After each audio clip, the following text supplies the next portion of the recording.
Oke, selamat pagi semuanya. Hari ini, tampaknya mukanya pada ceria sekali. Udah pada makan semua ya?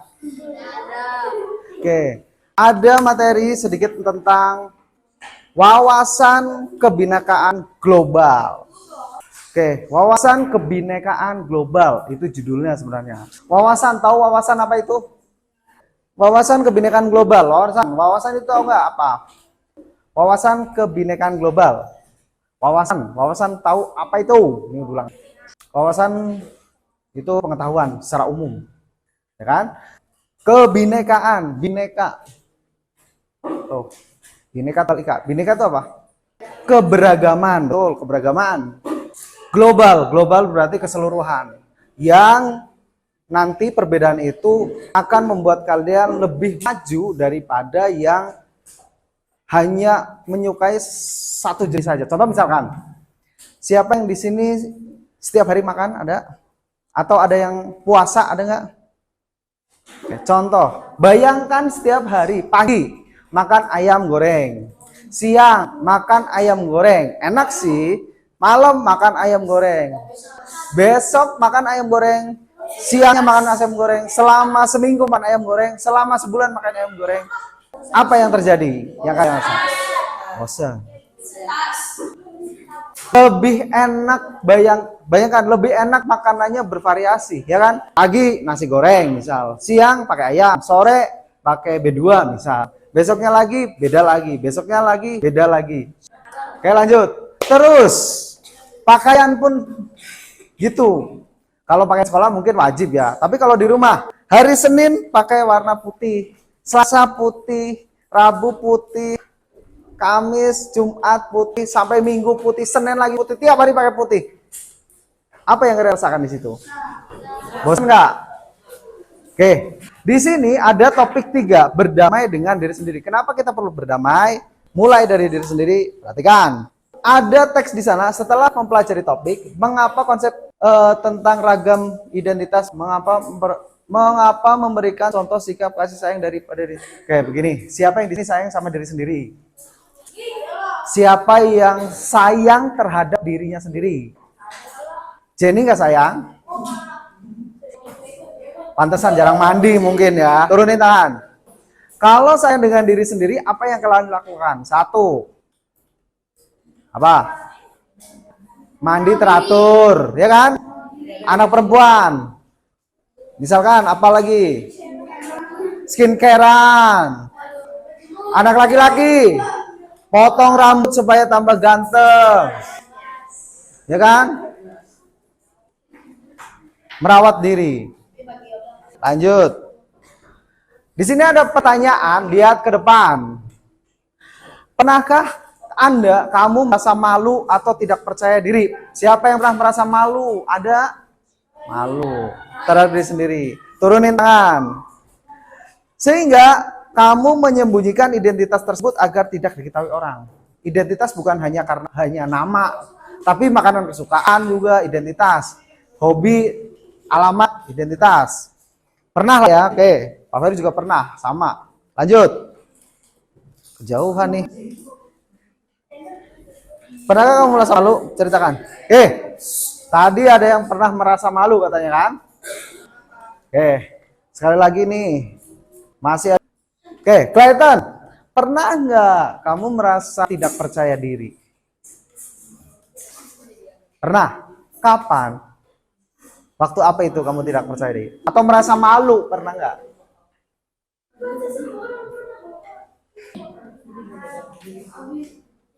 Saat apa? Hah? Kenapa? Maju ke depan nggak bisa jawab. Yobel, pernah nggak ngerasa tidak percaya diri? Pernah? Kapan? Atau dalam apa? Kapan?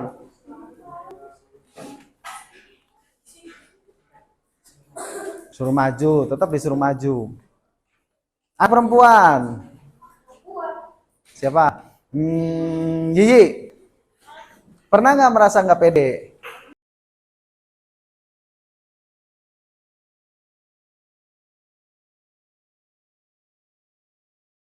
Dalam hal apa? Kapan? Presentasi, takut salah. Siapa lagi ya? Jenny katanya pernah lah, masa nggak pernah malu, nggak pernah percaya diri. Dalam hal apa kamu nggak percaya diri?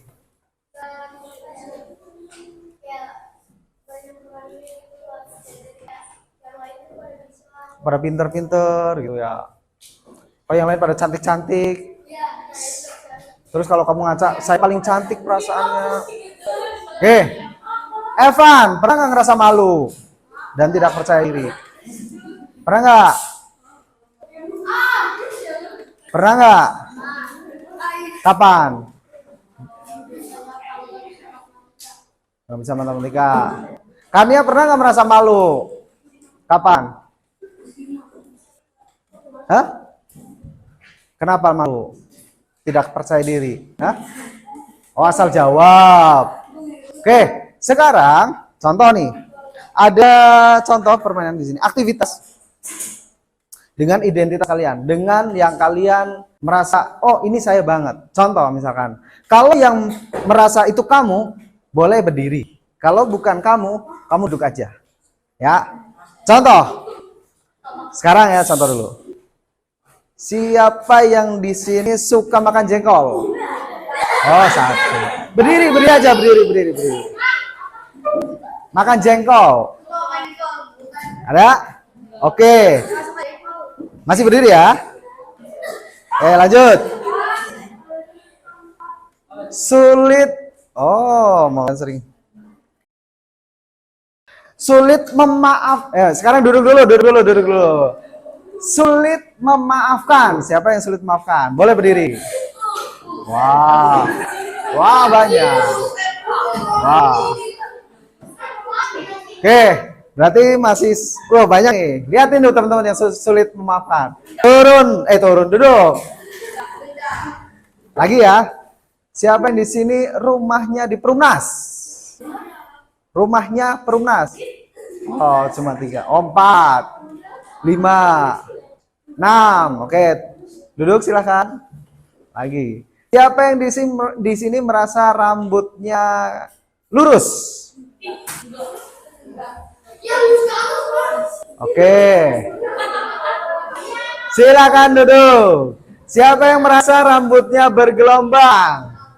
Boleh berdiri. Bergelombang. Oke. Silakan duduk. Terakhir ya, terakhir. Siapa yang di sini anak jenis kelamin laki-laki?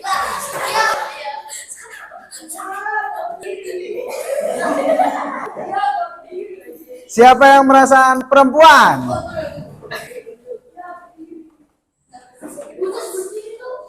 Oke, silakan duduk. Itu identitas kamu. Oke, selanjutnya, lanjut dulu deh. Siapa yang di sini bangga jadi warga plus 62? Plus 62 tahu nggak warga apa? Oke.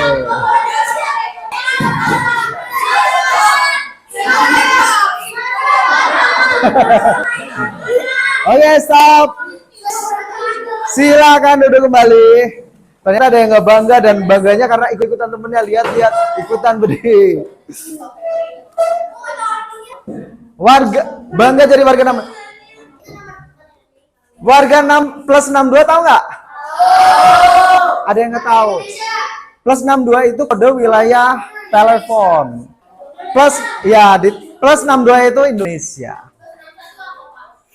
Nah, cari aja di internet ada. Selanjutnya, aduh nggak bisa dibaca ya. Dari permainan tadi itu ada beberapa kategori dengan identitas kamu, ya kan? Kalau bukan identitas, nggak berdiri dong. Terus, adakah satu kategori yang menggambarkan diri Anda tapi Anda ragu untuk mengakuinya? Terakhir nih, jadi warga plus 62, ya kan? Ada yang ragu. Lihat kiri kanan, warga 2 karena nggak tahu.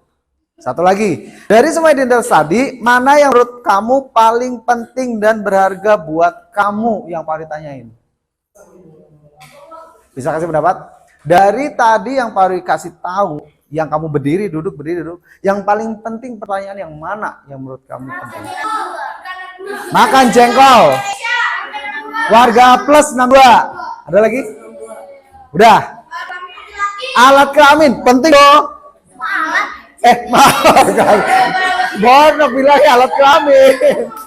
Maaf. Jenis kelamin, alat kelamin lagi. Transgender kali nanti.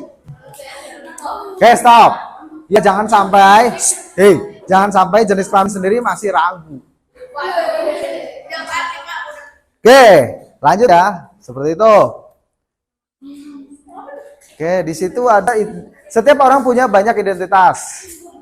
Kelihatan nggak sih identitas yang sangat penting, identitas kurang penting, identitas yang bisa diubah, identitas yang tidak dapat diubah. Di sini ada ini kamu dan dia kamu yang beda ini atau kamu yang punya nama yang lain dan kedua yang beda dengan orang lain sebuah identitas. Kamu berjalan di kampus bertemu orang-orang dengan identitas yang beda karena kamu penasaran membandingkan satu sama lain. Wah, motor.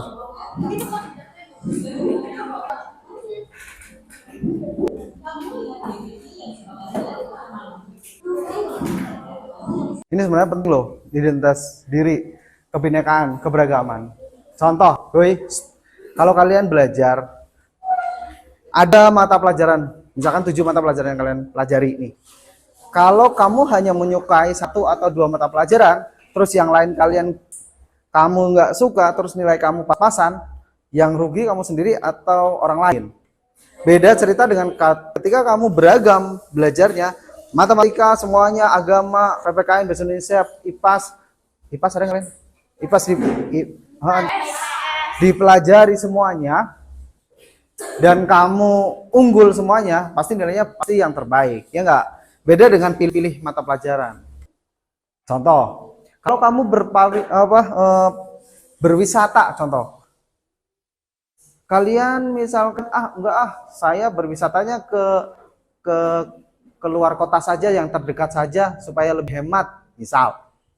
Tapi ada temenmu yang dengan keuangan yang sama, misalkan, saya pengen ke luar negeri. Setelah pulang negeri, besoknya lagi ke Lombok, besoknya lagi ke luar negeri lagi, ke Lombok lagi. Wawasannya atau pengalamannya lebih banyak yang mana?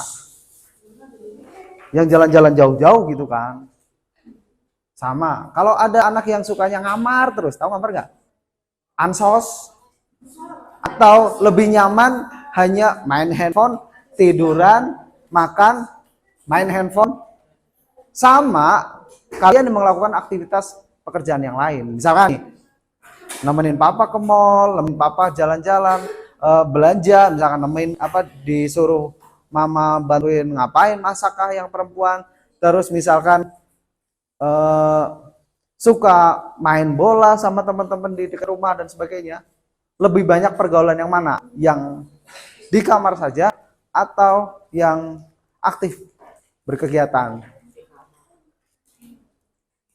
Beda cara pikirnya. Lanjut ya. Sedikit lagi nih. Udah. Welas asih tahu nggak? Ada welas asih pada diri. Welas asih, belas kasih. Ada yang namanya terlalu pede, narsis. Ada yang narsis, mengagumi diri sendiri secara berlebihan. Pernah kalian merasa narsis? Karena terlalu pede ya. Narsis. Ada lagi fanatisme. Fanatis tahu nggak? Kebanggaan berlebihan pada kelompok sendiri, pada kepercayaan sendiri, pada misalkan keluarga sendiri. Ingat, di atas langit masih ada langit. Terus ada self pity, di situ mengasihani diri secara berlebihan. Itu bisa ke arah minder tuh. Aduh, gimana sih nih, nasib saya bagaimana nanti kalau saya nggak ini kayak gitu-gitu lah pokoknya. Terus ada playing victim. Pernah dengar playing victim? Menempatkan diri sebagai korban drama. Biasanya misalkan nih, yang nggak masuk sekolah karena males ketemu gurunya, banyak tugas. Akhirnya di rumah saja, Pak saya sakit. Playing victim juga itu namanya.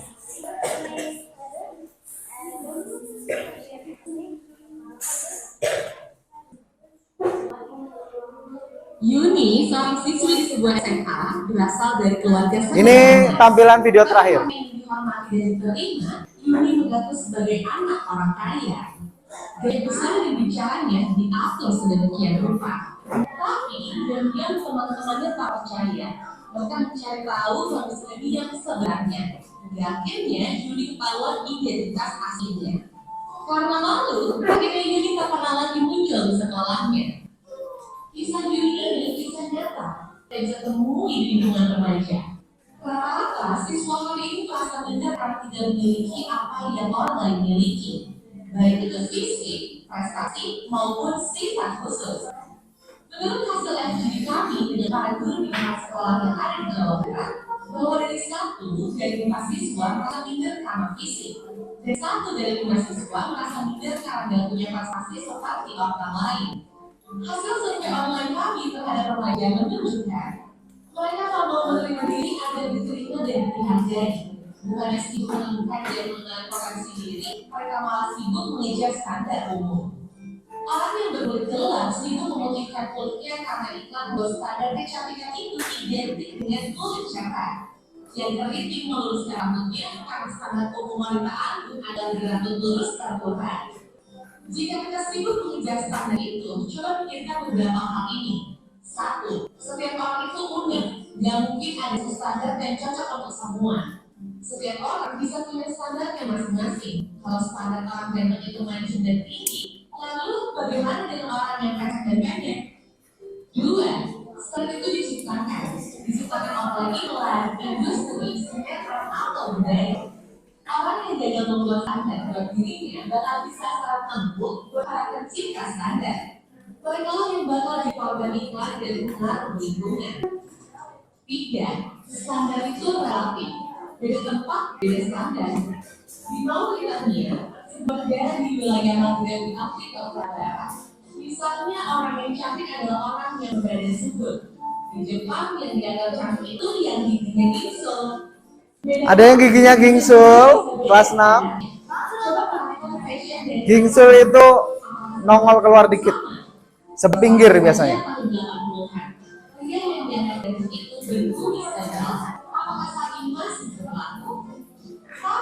Kalau yang sifatnya nilai moral itu universal. Sikap jujur di mana-mana dari dulu sampai nanti tetap dianggap baik dan keren. Jadi daripada ngejar standar cantik, nanti membangun inner beauty. Gak usah habisin waktu ala sampai mengikut diri untuk terlihat sesuai standar fisik yang umum. Gak usah minder, kelihatan di bawah orang lain atau sombong karena kelihatan lebih tinggi. Pasti orang unik dan gak bisa dibandingin. Kalau mau bikin standar dan membandingkan, buatlah standar ini buat dirimu sendiri. Bandingkan dirimu kemarin dan dirimu hari ini. Apakah hari ini kamu lebih baik dari kemarin? Terus dorong dirimu sampai memenuhi standar best version of yourself. Ingat, kamu dilahirkan original, kenapa harus mati sebagai kopian orang lain?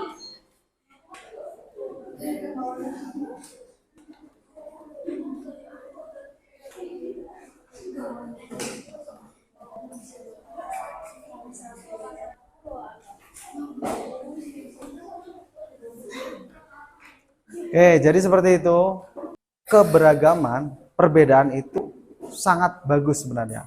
Makanya bangsa Indonesia termasuk bangsa yang kaya karena banyak banget ragam budaya jenisnya, bahasanya, sukunya, ya kan? Itu yang bikin Indonesia kaya dan itu sangat mahal.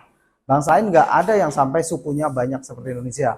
Pulaunya, bahasanya sekitar katanya kalau nggak salah ada sekitar hampir 300-an jenis bahasa. Kayaknya bisa lebih tuh. Bahasa daerah ya. Kenapa? Iya beda-beda. Itu kaya loh sebenarnya di sana. Nah, Udah belum? Ini direkam loh mainan itu. Jadi seperti itu untuk mengenal diri sendiri, mengenal identitas diri. Kalau kepribadian masing-masing itu unik dan beragam, kamu harus syukuri perbedaan itu daripada hanya melakukan kegiatan yang sama, akan membosankan. Oke ya. Waktu pertemuan kita tinggal 5 menit lagi. Sampai di sini dulu pertemuannya. Sampai ketemu lagi.